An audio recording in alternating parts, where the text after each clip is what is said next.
చేసినా లేదా? ఇక్కడ తీసుకునే లేదు. అంటే ఈ ఆస్తి ఉద్యోగం లేదా సార్? ఆస్తి ఉద్యోగం లేదు.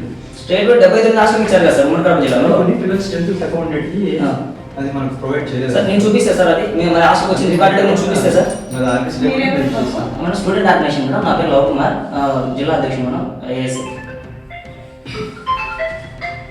ఇక్కడ అదర్స్ కూడా వచ్చి వర్క్ చేస్తున్నారు మేడం. ఎటువంటి ఆర్డర్ కాపీ లేదు, ఎటువంటి జిల్లా స్థాయి పై అధికారుల ఆదేశాలు కూడా లేవు మేడం. అదర్స్ వచ్చి వర్క్ చేస్తున్నారు.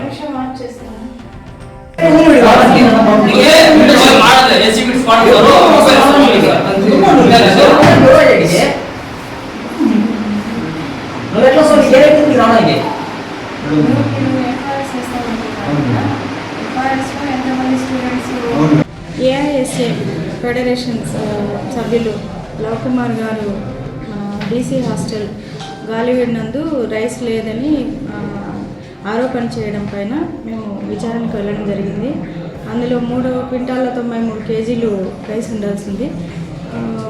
కాకపోతే అంత కొంచెము ఒక 90 కేజీస్ దాకా తక్కువ ఉంది.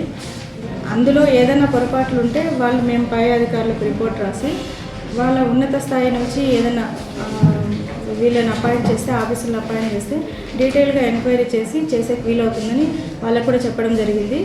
కాకపోతే ఏదైనా పొరపాట్లు ఉన్నా ఏదైనా డీటెయిల్గా కూడా వీళ్ళని కంప్లైంట్ ఇవ్వమని చెప్పడం జరిగింది.